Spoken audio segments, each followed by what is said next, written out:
매트와 배낭은 잘못 사면 의외로 중복 투자가 생기기 쉬운 장비예요. 제품 스펙에는 안 나오는 써봐야 알 수 있는 것들이 많거든요. 그래서 이번 영상의 주제는 어떻게 보면 이거예요. 중복 투자 최소화 방법. 지난 영상에서 텐트는 어디로 가는지가, 침낭은 언제 가는지가 중요하다고 말씀드렸죠. 그럼 이번 영상에서는 매트와 배낭에 왜 돈을 두 번 쓰게 되는지, 그걸 어떻게 줄일 수 있는지도 얘기해 볼게요. 그리고 마지막에는 4대 장비를 어떤 순서로 사고, 한정된 예산 안에서 어디에 힘을 주는 게 좋다고 생각하는지도 제 의견을 정리해 보겠습니다.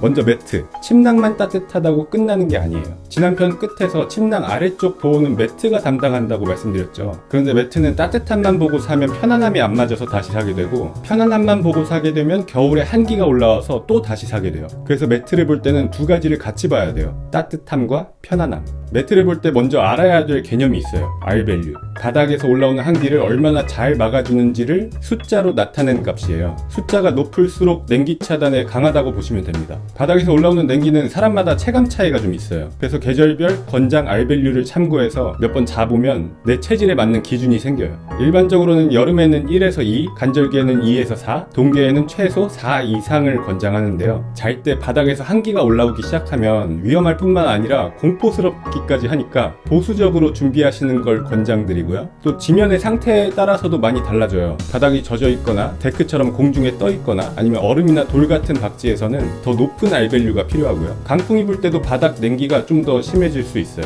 그리고 R밸류는 스태킹이 돼요. 예를 들어서 R밸류 2짜리 발포 매트랑 4짜리 자충 매트를 겹쳐서 쓰면 이건 대략 6 정도라고 생각하시면 돼요. 특히 동계에는 하나보다 두 개를 더 겹쳐 쓰는 걸 추천드리는데요. 주력 매트가 고장났을 때도 대응할 수 있고 냉기 차단도 좀 더 안전하게 확보할 수 있어요. 그러면 이 R밸류를 어떤 방식으로 확보하느냐에 따라서 매트 종류가 크게 세 가지로 나눠볼 수 있어요. 에어매트, 자충 매트, 발포 매트. 일단 에어매트는 공기를 넣어서 냉기를 차단하는 매트예요. 두께감이 있어서 바닥의 요철을 어느 정도 잘 줄여주는 편이고, 다른 종류에 비해서 R밸류도 대체적으로 높고 패킹도 작게 돼요. 그래서 보온이 중요하고 짐도 많아지는 동계에 많이 추천드려요. 근데 단점도 분명해요. 빵꾸가 나면 완전 납작해지기 때문에 응급 수리 키트를 필수적으로 갖고 다니는 걸 추천드리고요. 단열 성능을 높이기 위해서 안에 은박을 추가한 제품들이 많은데 움직일 때마다 소음이 나서 그게 거슬릴 수 있어요. 요즘에는 소음을 좀 줄이거나 아니면 상판에 푹신한 소재를 덧댄 제품들도 많이 나오고 있는데, 그럴수록 가격과 무게도 체크해봐야겠죠. 다음으로 자충 매트는 밸브를 열면 어느 정도 자동으로 부풀어 오르는 방식이라고 해서 자충 매트라고 하는데요. 근데 결국 공기는 직접 풀어 넣어야 된다고 생각하시는 편이 맘 편해요. 자충 매트는 안에 폼이 들어있어서 에어매트에 비하면 소음이 좀 덜하고 누웠을 때 안정감이 좀 더 있는 편이에요. 혹시 빵꾸가 나도 안에 있는 폼이 어느 정도의 쿠션 역할을 해주기 때문에 에어매트보다는 걱정이 덜 되기도 하고요. 대신에 무게와 부피가 좀 더 나가고 R밸류도 에어매트에 비해서는 좀 낮은 제품들이 많아요. 자충 매트는 패킹성이나 냉기 차단보다는 편안함과 안정감을 좀 더 중요하게 보는 쪽이 가까워요. 그리고 발포 매트. 발포 매트는 아코디언형이랑 롤형으로 나뉘는데 접고 펴기에는 아코디언형이 좀 더 편한 것 같아요. 부피도 좀 더 작고요. 발포 매트는 보통 R밸류가 1에서 2 수준이라서 여름에는 단독으로 사용할 수 있겠지만 저는 바닥이 너무 잘 느껴져서 좀 불편하더라고요. 하지만 장점이 되게 분명해요. 폈다 접는 게 되게 빠르고 간편해서 앉을 때 아니면 잠깐 누울 때, 짐을 내려놓을 때 다양하게 쓸 수 있어요. 에어매트나 자충 매트 아래에 깔면 R밸류 스태킹도 되고 빵꾸 예방도 되고요. 그래서 발포 매트는 보조용으로 챙겨가면 꽤 유용해요. 한 가지 덧붙이면 발포 매트는 너비가 좀 좁은 게 낫더라고요. 외부 패킹을 가로로 하면 좁은 길 지날 때 나무에 걸리거나 아니면 대중교통 이용할 때 불편할 수 있거든요. 그리고 매트도 사이즈가 되게 여러 종류로 나오는 게 많아요. 길이로 보면 숏, 레귤러 롱, 너비는 레귤러 와이드, 형태도 직사각형이 있고 머미형이 있어요. 이 사이즈는 키나 체격에 따라서 선택하셔도 괜찮은데 자는 습관에 따라서 고를 수도 있어요. 숏 사이즈 매트로 등에서 엉덩이까지만 커버하고 머리는 베개, 다리에는 배낭을 받치는 방식으로 무게를 줄이는 사람들도 있어요. 저도 동계를 제외하면 이 방법을 선호하고요. 머미형은 필요한 부분만 남겨서 무게를 줄인 형태인데 옆으로 자거나 아니면 뒤척임이 많으신 분들은 조금 불편할 수도 있어요. 그리고 이 외에도 몇 가지 더 알고 계시면 좋은데요. 팽창 방식도 생각해 보시면 좋아요. 입으로 공기를 불어넣으면 안에 습기가 들어가기 때문에 나중에는 장기적으로 곰팡이의 원인이 될 수 있거든요. 그래서 전용 펌프색이 있는지 호환되는 전동 펌프가 있는지도 확인해 보시는 게 좋아요. 저는 이 두 개의 무게 차이가 거의 안 나서 전동 펌프를 주로 챙겨 다녀요. 또 매트 표면이 미끄러우면 경사진 바닥에서는 자다가 떨어질 수 있어요. 표면이 미끄럽지는 않은지, 양 끝이 높아서 이탈을 막아주는 구조인지도 봐두세요. 근데 이건 제품 설명보다는 후기가 더 정확한 것 같아요. 마지막으로 매트는 빵꾸 이슈가 생길 수 있는 장비라서 재질이 너무 얇지는 않은지, 응급수리 키트를 기본으로 주는지, 브랜드 AS가 어떤지도 같이 봐두시면 좋아요. 정리하면 매트의 따뜻함은 R밸류를 기준으로 판단하시면 되는데 사람에 따라서 편하다고 느끼는 기준은 제각각이에요. 가볍고 패킹이 작은 걸 우선한다면 에어매트, 소음이 덜하고 안정감을 원한다면 자축 매트, 보조용으로 발포 매트. 일반적으로는 이렇지만 같은 계열이라도 제품마다 느낌이 많이 다를 수 있거든요. 그래서 되도록이면 렌탈을 해서 경험을 해보시거나 아니면 매장에 가면 직접 누워볼 수 있으니까 구매하시기 전에 확인해 보시는 걸 추천드려요. 이제 배낭입니다. 지금까지 이야기한 장비들 박지까지 챙겨가야겠죠. 배낭을 볼 때 가장 먼저 보는 건 용량이죠. 몇 리터짜리냐. 배낭은 거거익선이라는 말도 있는데 제 생각은 좀 달라요. 짐 양에 비해서 배낭이 너무 커서 공간이 많이 남으면 오히려 안에서 짐이 흔들리기도 하고 무게 분산이 어려워서 무겁게 느껴질 수 있거든요. 동절기에는 50에서 80리터짜리 배낭을 많이 쓰고요. 하절기에는 50리터만 돼도 공간이 꽤 많이 남을 수 있어요. 그래서 배낭은 용량별로 있는 게 가장 좋기는 한데 입문자 기준으로는 일단 내가 가고자 하는 계절에 맞는 배낭을 먼저 구매하는 게 가장 현실적이에요. 근데 여러 계절을 배낭 단 하나로 커버해야 된다면 시에라 디자인의 플렉스 카파시터 같은 용량을 조절할 수 있는 그런 배낭도 있으니까 참고해 보시고요. 제 채널에도 배낭 용량에 관한 영상들이 몇 개가 있으니까 참고해 보셔도 좋고요. 배낭은 용량만큼이나 중요한 게 내 몸에 맞는 사이즈예요. 바로 토르소 길이. 토르소는 내 목에 가장 튀어나온 뼈부터 골반 라인까지의 길이를 말하는데요. 배낭을 취급하는 그 전문 매장에 가면 전용 도구가 있어서 비교적 정확하게 측정할 수 있고요. 이건 한번 알아두시면 다른 배낭 구매할 때도 참고할 수 있으니까 되게 편해요. 매장 방문이 어려우시다면 집에서 여러 번에 걸쳐서 측정해서 그 평균 값을 구하는 게 오차를 조금이라도 줄일 수 있어요. 그리고 배낭의 두 사이즈 사이에 애매하게 걸치신 분들이 있으실 텐데 제 경험상 그럴 경우에는 좀 더 작은 사이즈를 선택하는 게 실패가 적었어요. 그리고 토르소 조절이 되는 배낭도 있으니까 그런 걸 구매하시는 것도 방법이고요. 그리고 배낭은 무게 분산이 중요해요. 백패킹을 가면 보통 8에서 20kg 정도의 짐들을 지게 되는데 힙벨트, 프레임, 로드리프터가 제 기능을 해야지 체감 무게가 훨씬 가볍게 느껴져요. 중요한 건 배낭 자체의 무게보다 실제로 메었을 때 얼마나 편한가예요. 몇백 그램 가벼운 것보다 무게를 잘 분산시켜줘서 어깨와 허리에 부담이 덜한 배낭이 좀 더 체감상 편하게 느껴질 수 있어요. 배낭이 무게 분산을 얼마나 잘 해주느냐는 사실 후기나 리뷰를 참고해서 판단할 수밖에 없는 부분도 있는데 그래서 저는 이걸 크게 두 가지 유형의 배낭으로 나눠서 가늠해봐요. 전통적인 형태의 배낭과 경량 배낭, 미스터리 렌치, 그레고리, 도이터 그런 배낭 전문 브랜드에서 보통 흔히 볼 수 있는 전통형 배낭은 힙벨트와 어깨끈이 비교적 두툼하고 프레임하고 로드리프터도 잘 갖춰진 경우가 많아서 무게 분산에 좀 더 신경 쓴 구조가 많아요. 반면에 경량 배낭은 배낭 자체의 무게는 좀 가벼워도 경량화를 위해서 힙벨트, 로드리프터, 프레임 같은 장치들을 생략하거나 축소한 경우가 많아요. 경량 배낭이 가벼운 이유는 원단이 가벼워서라기보다는 이런 장치들을 줄였기 때문인 경우가 많거든요. 그래서 배낭 자체의 무게는 가벼워도 체감상 좀 더 무겁게 느껴질 수 있고 가격 대비 무게 절감 효과가 기대만큼 크지 않을 수도 있어요. 배낭이 감당할 수 있는 최대 하중도 좀 줄어들 수 있고요.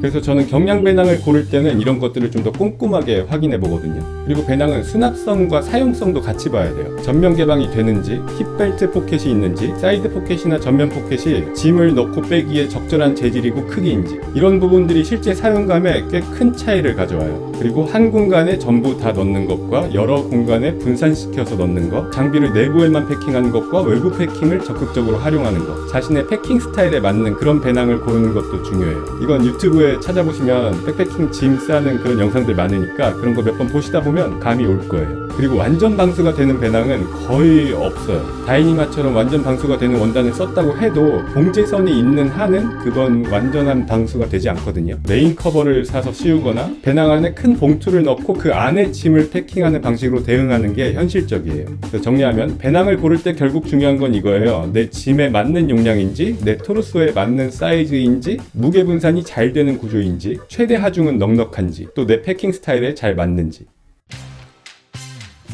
그러면 뭘 먼저 사고 어떤 장비에 좀 더 투자하는 게 좋을까를 말씀드리기 전에 제가 솔직하게 말씀드릴게요. 중복 투자는 피하기 어려울 거예요. 그걸 빨리 인정하는 게 오히려 덜 후회하는 방법일 수 있어요. 내가 경험이 쌓이면서 취향도 바뀔 거고 획기적인 신제품이 출시했다? 그래서 중요한 건 중복 투자를 완전히 없앤다고 생각하는 게 아니라 그나마 최소화해야겠다고 생각하는 거예요. 처음부터 모든 상황을 다 커버하려는 완전체를 만들려고 한다기보다는 일단 지금 내가 자주 갈 환경에 맞춰서 세팅을 하고 필요성을 느낄 때 조금씩 확장해 나가는 게 훨씬 현실적이에요. 그리고 저는 그 과정 자체도 백패킹에서 느낄 수 있는 어떤 재미 요소의 하나라고 생각하거든요. 또 가성비 장비로 시작하는 게 좋은 방법일 수도 있는데 가성비 하나만 보고 구매하면 불만족스러워질 거예요. 그래서 나중에는 오히려 더 많은 지출이 찍혀 있을 수도 있어요. 당연히 구매하기 전에 렌탈 서비스를 이용해서 경험해보고 매트나 배낭은 직접 매장 가서 내 몸에 맞는지 확인해보고 구매하고, 이렇게만 말하면 너무 뻔한 조언이죠. 그래서 장비를 보기 전에 먼저 나한테 물어봐야 할 게 있어요. 내가 어디를 주로 갈 건지, 언제 갈 건지, 또 뭘 더 중요하게 생각하는지. 이걸 먼저 생각해보면 장비 선택이 좀 더 선명해져요. 제가 4가지 유형을 예시로 한번 들어볼게요. 물론 이건 정답이 아니고 모든 경우를 다 담을 수는 없겠지만 그래도 내가 어느 유형에 가까운지 대입해보시면 방향 잡기가 좀 더 수월할 거예요. 그럼 첫 번째, 이동거리가 1시간에서 2시간 정도인 산 정상 박지를 가는 경우. 아마 우리나라에서 백패킹 하시는 많은 분들이 여기에 해당하실 거예요. 이런 곳은 정상이라서 바람이 셀 수도 있고 박지가 좁은 경우가 많아요. 이동거리는 길지도 짧지도 않은 딱 적당한 정도죠. 그래서 텐트가 중요하다고 생각해요. 강풍에 잘 대응하는 구조인지, 가이드라인 포인트는 충분히 확보되어 있는지를 먼저 보는 게 좋을 것 같아요. 박지가 좁을 수도 있으니까 자립형 도명 텐트가 좀 무난한 선택일 것 같고, 1인용에서 2인용까지가 현실적인 선택일 것 같아요. 배낭도 오르막이 있으니까 무게 분산이 잘 되는 배낭이 좋긴 한데, 배낭은 다른 장비들의 부피와 무게가 다 결정된 다음에 마지막에 고르시는 게 좀 더 정확해요. 이런 스타일의 분들이라면 텐트, 배낭, 침낭과 매트 순으로 중요해져요. 두 번째, 짧게 걷고 박지에서 편하게 보내는 스타일이에요. 흔히 백패킹 3대 성지라고 불리는 곳들도 여기에 해당돼요. 박지까지 30분에서 1시간 정도 걷고 거주성과 편리함이 핵심인 스타일. 이런 스타일은 텐트의 거주성과 매트의 편안함이 만족도를 크게 좌우해요. 텐트는 넓은 전실, 이너의 높이 같은 것들이 중요해지고, 박지는 넓으니까 2인용 이상이나 아니면 터널형 텐트도 충분히 고려해 볼 수 있어요. 매트도 알밸류보다는 편안함을 좀 더 위주로 골라도 되는 환경이고요. 이동거리가 짧으니까 배낭의 중요도는 우선순위가 좀 낮아질 수 있을 것 같아요. 이런 스타일이시라면 텐트, 매트, 침낭, 배낭 순으로 중요하게 보시면 될 것 같아요. 그 세 번째, 장거리를 걷거나 종주를 목표로 하는 스타일이에요. 이동거리가 길고 오르내림도 많고 짐의 무게와 부피가 체력에 직결되는 스타일. 이런 경우는 장비 전체의 경량화가 중요해져요. 비자립식 텐트나 공격형 텐트, 부스다운 침낭, 에어매트 쪽으로 자연스럽게 가게 되고요. 배낭의 중요도가 확 올라가요. 그래서 배낭, 침낭, 텐트, 매트 기준으로 골고루 보시는 게 좋을 것 같아요. 그리고 마지막으로 네 번째, 처음부터 동계를 목표로 하는 스타일. 동계가 들어오면 장비 선택 기준이 확 올라가요. 침낭의 스펙, 매트의 알밸류의 중요도가 높아지고 전체 짐 부피도 커지거든요. 침낭은 동계용, 매트는 알밸류 4 이상, 발포 매트 스태킹도 추천드리고요. 텐트는 메쉬 이너보다는 솔리드 이너가 더 무난하고요. 짐 부피가 커지니까 배낭도 50m 이상이 필요할 수도 있어요. 이런 경우는 침낭, 매트, 텐트, 배낭 순으로 중요하게 보시는 게 좋을 것 같아요. 근데 언젠가는 동계를 가봐야지 라고 생각하시는 정도라면 처음부터 지금 당장 4계절 완전체를 다 갖추실 필요 없어요. 일단 내가 시작하려는 계절에 맞춰서 3계절 침낭으로 시작하거나, 추운 날에는 의류 레이어링이나 침낭 라이너로 대응하면서 경험을 먼저 쌓고 본격적으로 동계용 침낭이 필요하다? 그 필요성을 느끼게 되면 그때 확장해 나가셔도 괜찮아요. 지금까지 4가지 유형을 살펴봤는데 이 4가지 유형 중에 어느 것에도 해당하지 않으시거나 아니면 아직 내 스타일을 모르겠다 하시는 분들은 그래도 4대 장비 중에서 딱 하나 내가 좀 투자를 하고 싶다 하신다면 개인적으로는 침낭. 내 체온을 지키는 데 있어서 생존과 가장 밀접하고 자는 동안에 내 몸과 가장 가까이 있는 장비고 그 만족도를 직접적으로 체감하기가 쉬워요. 텐트나 배낭처럼 신제품에 계속 흔들릴 가능성도 상대적으로 낮고요. 한번 돈을 쓰면 그 만족도가 오래가는 편이라고 생각해요. 그래서 4대 장비 중에서 딱 하나만 우선순위를 정한다면 저는 침낭입니다. 그리고 배낭도 중요하긴 한데 배낭의 결정은 가장 마지막에 하시는 걸 추천드려요. 왜냐하면 어떤 텐트, 어떤 침낭, 어떤 매트를 쓰는지에 따라서 짐의 무게와 부피가 많이 달라질 수 있으니까 그런 장비들이 대략 정해진 다음에 부피에 맞는 배낭 용량을 결정하시는 게 좋을 것 같아요. 자, 그래서 여기까지 이 시리즈를 통해서 제가 드리고 싶었던 건 결국 하나예요. 남들이 뭘 쓰느냐에 따라가는 게 아니라 나한테 뭐가 맞는지 나 스스로 판단할 수 있는 기준이 만약에 어느 정도 잡히셨다면 이 시리즈의 역할은 일단 다 한 거라고 생각해요. 사실 저도 백패킹 처음 시작할 때 그 기준이 없어서 되게 많이 헤맸었거든요. 그래서 유튜브를 시작하고 나서 이런 영상을 언젠가는 꼭 만들어 보고 싶었어요. 그리고 원래 3편에서 나머지 장비들도 다 이어가려고 했었는데 정리하다 보니까 그건 1, 2편하고는 좀 다른 방향으로 접근하는 게 더 좋겠더라고요. 그래서 그 나머지 장비들은 다음에 다른 기획으로 한번 찾아뵙도록 하겠습니다. 장비는 결국 써야지 내 거가 되고 장비 선택의 기준은 경험을 통해서 훨씬 더 선명해지니까요. 이번 영상들이 그 출발점이 될 수 있으면 좋겠습니다. 사실 이번 시리즈 만드는 게 생각보다 좀 힘들어서 그만두고 싶을 때가 많았는데 도움된다는 댓글을 달아주신 분들이 있어서 그분들 덕분에 이렇게 마무리할 수 있었던 것 같아요. 그분들한테 한 번 더 감사드리고요. 저는 다음에 또 어떤 영상이 될지 모르겠지만 또 찾아뵙겠습니다. 감사합니다.